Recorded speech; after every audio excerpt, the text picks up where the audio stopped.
Hola a todos, mi nombre es Matías, bienvenidos a un nuevo video de mi RCT.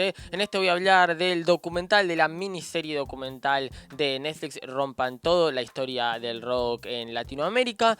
Es un mini documental, como decía, de tan solo 6 capítulos, que está producido por Gustavo Santaolalla, el músico argentino bastante reconocido, por ejemplo, por Arcoiris. También tuvo diferentes bandas y es bastante reconocido también como productor en el mundo de la música latinoamericana. No suelo hacer reviews de documentales, aunque me gustan muchísimo, realmente porque son difíciles de encasillar, de poner, de hablar. Tengo que tener algo muy específico de un documental para hablar. ¿Qué fue lo específico de este documental? Lo superficial que es. Es uno de los documentales más superficiales que vi en mi vida. Y es que no sé mucho de música que digamos. De hecho, lo vi con otras personas, con familiares y demás. Y hablé con familiares con respecto a esto. Y sí, realmente es un documental muy superficial. Y en un momento más que la historia del rock latinoamericano se transforma en la historia del rock según Gustavo Santaolalla y las bandas que él produjo, básicamente. Eh, ¿Qué es lo que hace el documental? Empecemos. Desde más o menos los 50, quiero decir, empieza cómo el rock fue evolucionando y también primero llegando y después evolucionando en América Latina, empezando por México. Acá, bueno, se nos cuenta cómo inició el rock y cómo inició primero con el rockabilly, básicamente. Y después, básicamente, salta a la Argentina y ahí nos quedamos por bastante tiempo y empezamos a saltar por algunos otros países. Pero Argentina siendo, obviamente, el centro. Por ahí algunos países y hermanos latinoamericanos protestarán. Pero 100% de los que más bandas tienes y más bandas de rock, sobre todo, hace internacionales y tienen giras por toda Latinoamérica. Así que entiendo esa razón, sobre todo en un principio. No me voy a poner en cuestión de nombrar bandas en particular, quiero hacerlo más que nada que se entienda cuál es mi opinión en particular sobre este documental. Se vuelve, insisto, muy superficial porque uno tiene que abarcar una cantidad de tiempo enorme. Estamos hablando de 70 años de música, en realidad llega a principios del 2000, no llega ni al 2010. Así que hablemos de 60, 50 años de música de muchísimos países: México, Chile, Perú, entra Perú, Uruguay, Argentina, Colombia. Realmente tiene que pasar por varios países. Por lo tanto, uno entiende que tenga esta superficialidad, porque no vas a andar tocando de cada banda, porque qué hizo cada una de esas bandas. Así que tiene un truco muy interesante, que es básicamente presenta un tema y presenta un tema de la banda de la que está hablando, y en el medio va hablando y presentándote estas entrevistas. Es típico documental de entrevistas de Talking Heads, como se dice en Estados Unidos, de entrevistas a los participantes de esta historia. Y mientras el tema vamos escuchando cómo nos van contando esta historia y respondiendo las preguntas los entrevistados, y cada tanto vuelve a la canción. Es decir, cada parte que se queda con cada banda dura un poco más de 3 minutos, según mi cálculo. Obviamente hay bandas con las que vuelve y personas con las que va y vuelve, pero más o menos es el tiempo que le va dedicando cada vez que salta de banda a otra, aunque después vuelva a una banda. Y hay muchas críticas en el sentido de qué bandas eligió para hablar, por qué eligió esas bandas. Muchas están producidas por él, y que había, me parece, bandas más importantes en ese momento o en esa época, o que hicieron algo mejor sobre la música, pero ha decidido él, como productor de este mismo documental, hablar de esas mismas bandas que él produjo. Que por ahí uno puede decir que, bueno, tuvo más, ¿cómo se llama? Tuvo de primera mano conocimiento y puede hablar de cada una de esas bandas, entonces lo hace fácil. Pero no es la idea de un documental que se presenta como verdad, como son este tipo de documentales, ¿no? Donde nos presenta, insisto, entrevistados importantes, aparte dentro del mundo de la música, con cortes y rellenos perdón, se me fue completamente el nombre, con material de archivo, y se nos presenta como mucho como la verdad, ¿no? Y no me parece que sea tan así. Eso es lo que más me molestó de este documental. Si tengo que hablar de algo en particular, está bueno cómo utiliza diferentes momentos en la historia latinoamericana que son muy importantes, de golpes militares y terribles gobiernos que hemos tenido en esta parte del mundo. Y es muy interesante cómo los pone en la música y la idea de cómo el rock participa de estos lugares, sobre todo en Chile, por ejemplo, con Pinochet y las bandas que sucedieron ahí, y el porqué y cómo hablaban. Lo mismo obviamente acá en Argentina y en México. Después, cada tanto me pareció que no quisieron quedarse muchísimo con Argentina y todas las bandas que cuentan, entonces cada tanto saltan a otro país y no tiene mucha idea o sentido lo que nos están contando. Un ejemplo es un terremoto que sucede en México, que es realmente golpea, tiene un dramatismo importante y entender lo que ocasionó en México este terremoto. Pero no tiene nada que ver con la música, no entiendo qué sacó Santaolalla para poner eso. No tenía nada más para mostrar que México hubiese ocupado más tiempo en otras bandas, como dije que no iba a nombrar muchas bandas, pero bueno, como Molotov, que me parece que tiene un momento muy, muy chico en este documental, cuando es muy importante, sobre todo porque también decía que se volvió una cuestión de la historia de las bandas que produjo Santaolalla, pero no solo está eso, sino que claramente el documental se trata o empuja bandas comerciales.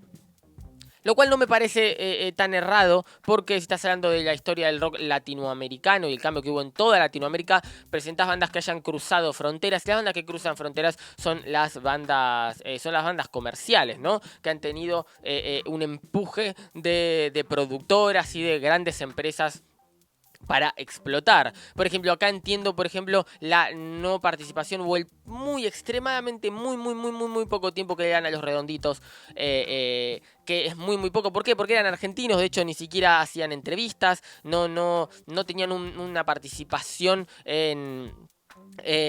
¿cómo se llama? En el mundo de la televisión, no se presentaban. Al principio, de hecho, ni siquiera auspiciaban sus propios shows. Por lo tanto, entiendo, no es algo que haya chocado en Latinoamérica, no importa qué tan buena te parezca esta banda o qué tan mala te parezca esta banda, no tiene que ver con eso, tiene que ver con dónde apuntó Santaolalla el documental, y ahí sí podés criticar el documental, pero no en sí la participación de la banda en este documental, porque si estamos hablando del rock latinoamericano y que bandas explotaron y realmente cómo se fue mezclando el rock y la música que hacían diferentes bandas y cómo se fueron alimentando entre ellas para generar nuevos sonidos, realmente no participa en este intercambio los Redonditos Ricota.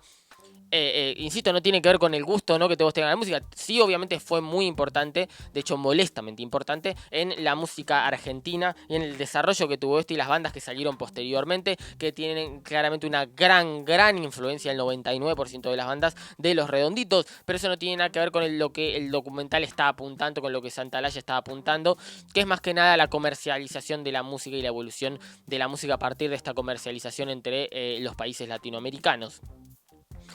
Otras cosas que no me parece el tiempo que se le da el poco tiempo que se le da a Bomba Estéreo me parece terrible, porque lo dice un poco en el documental que tuvo una mezcla de tantos sonidos y fue la primera evolución así en ese sentido que tuvo la música en Latinoamérica, y me parece que se le ocupó muy tiempo, ni siquiera termina la canción Fuego para explicar y mostrarnos todo lo que tiene que para contarnos de Bomba Estéreo. Así podemos hablar de otras muchísimas bandas. Al final el documental termina con esto de la participación de las mujeres en el mundo del rock, pero tuvo varios momentos importantes en la historia, sobre todo de Argentina, de mostrar otras mujeres que participaron en el rock, no solo a las viudas, pero no lo hace, y mi pregunta es ¿por qué? Porque no los pudo promocionar él no era el productor de esa gente por ahí, y cosas que me suenan un tanto raro de las elecciones que hizo Santaolalla. Pero de por sí, un documental que se atreve a tanto, con semejante título, va a tener muchísimas polémicas de bandas que no están, bandas que están, porque estas bandas que están. Pero lo que le voy a dar como positivo al documental es que es consistente con lo que nos muestra, que es esto, voy a repetir de vuelta, el mostrarnos bandas comerciales, bandas que tuvieron un éxito no solo en su país, sino éxitos y en otros países. Soda Stereo es el mejor ejemplo, otra vez no tiene que ver con si Soda Stereo es o no una mala banda, no estoy de ninguna manera hablando de eso, estoy sacando mis gustos de lado, igual que con Los Redonditos, si no tiene que ver con que es verdad, fue la primera banda, y lo dicen en la película, lo dice el Zorrito, si no me equivoco, dice, tuvieron un empuje terrible de empresas que los querían hacer el póster de la música latinoamericana, y funcionó. Otra vez no tiene nada que ver con el gusto que uno tenga. Y se entiende completamente que debería ser fue la primera banda que realmente pudo hacer unir toda Latinoamérica en un solo sonido. Y le pegó a todas las bandas latinoamericanas de la historia del mundo Soda Stereo. Por lo tanto es completamente coherente que está ahí. Incluso tengo un poco más de tiempo de lo normal. Incluso más que lo que me sorprendió es que no que tenga tan poco tiempo los rondidos, sino que me terminó pareciendo poco el tiempo que le da Soda Stereo con lo importante que es dentro de la música latinoamericana, en el sentido en el que está hablando Santa Olalla. Me gustó el tiempo que le dedicó a Charlie, dije que no iba a hablar de bandas. Me gustó el tiempo que le dedicó a Charlie y la idea y qué sucedió. Tiene una crítica a Charlie que no estoy de acuerdo en absolutamente ni un poquito. Santa Olalla mismo en este documental lo dice él, no es algo que yo leo del documental, lo dice en voz alta él. Que sinceramente no me parece que esté de acuerdo para nada. Y él queda como un yo soy lo más, me parece, en este documental, donde básicamente se toca la espalda y dice sos un capo, que no me pareció, y en ese sentido no me parece un buen documental. Entonces repasemos. Es un buen documental en el punto donde te aclara enseguida cuál es su meta y sigue la línea de la meta que está que se propuso. La sigue perfectamente. Por ahí le puedes hacer algunas críticas, acá no, acá sí, pero yo estoy viendo como documental en general.